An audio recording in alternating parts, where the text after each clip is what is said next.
For today's adventure, we're heading deep into the green pastures of Jericho. They're waiting for us at Jericho Beach Hostel, where they are celebrating 50 years of hosting the world. But before we go in, we're going to explore the building's extraordinary and surprising past. Stay tuned, friends.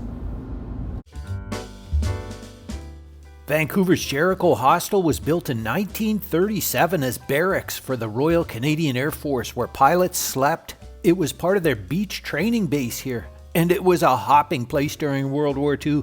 After the war, the feds decommissioned the base, and everything was nice and quiet here. Until the summer of 1970, when hippies from across Canada came to Vancouver for some far-out West Coast peace and love, man. But with autumn rolling in, the nights started getting too cold to sleep outside. So the feds said the hippies could stay in the old military barracks here temporarily for 20 days only. 400 hippies crammed inside, and they called the place Kool-Aid and the Asylum. And everybody thought the whole scene was groovy, man. But Mayor Tom Campbell, well, he hated the punks. He thought they were a bunch of drug pushers and draft dodgers, and he was worried they were going to breed. He ordered riot clubs for the cops in anticipation of a showdown. And sure enough, the October 2nd deadline passed, and the hippies were still here. And come October 15th, Mayor Tom Terrific, as his friends called him, had enough. At 2 p.m., military police arrived and gave the Longhairs eviction orders. The hippies said, "Hey, what's the hassle, man? Yeah, we're not leaving. We just want peace, love, and a place to sleep." So as many as 250 Vancouver police and 150 RCMP officers went in. And for the next 3.5 hours, all hell broke loose. Cops would throw them out the door, and then the hippies would climb back in a window. The press called it the Battle of Jericho. And thanks to photographer Ken Oakes of the Vancouver Sun, we have some pictures of the riot. The cops finally got the hippies out on the street, where they were joined by Hare Krishna monks and other supporters. They all sat down blocking traffic, so in come the riot squad with those 3-foot riot sticks the mayor ordered. The beatings resulted in broken bones, concussions, 2 miscarriages, and a dead dog. 8 hippies were charged with inciting a riot. After the riot, the feds figured, geez, maybe we should avoid this kind of trouble with affordable places for young travelers to stay. And what was one of the buildings chosen? You guessed it.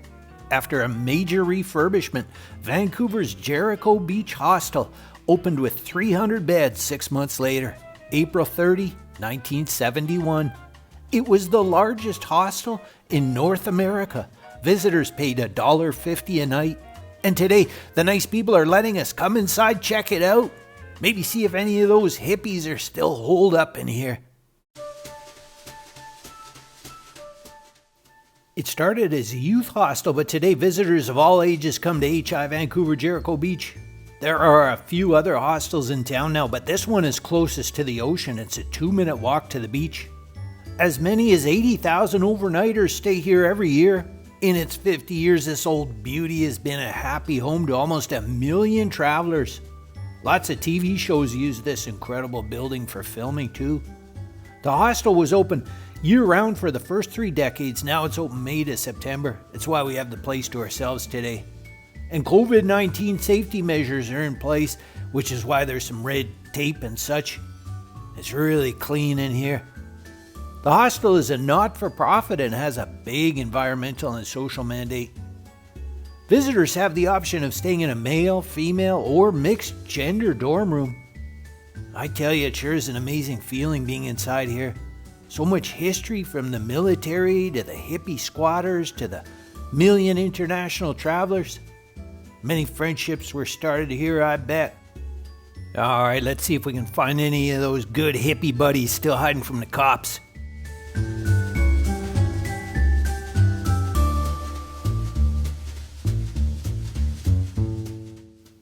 Any hippies back here? The cops are all gone. Nothing. There's 10 private rooms, including the former sergeant's quarters here with its own kitchen. Lots of amazing artwork everywhere you look too from local artists. Really complements the history with a new vibrancy. My host went deep into the archives just for us and found the old original blueprints for the building from July 1937. I'm told the real action is down here in the basement. In addition to the laundry room, there's a lounge and plenty of storage for your victuals. The dining room and kitchen is the best place to meet new traveling buddies. People from all over the globe cook it up and chat with each other. Imagine the aromas and tastes with so many cultures when it's full of cooks in here. Special thanks to the staff of Jericho Beach Hostel for their hospitality today. Ooh, I'm craving a donut all of a sudden. Back outside, right next door to the hostel, is another old military building where they used to have dances. Today it's Jericho Arts Center, where I once starred in a very entertaining play. But we'll save that for another vlog. Hope you enjoyed this little taste of Vancouver. Thank you for watching. Please tap that subscribe button. I'm Jean-Claude Vancouver, and until next time, be good to the other.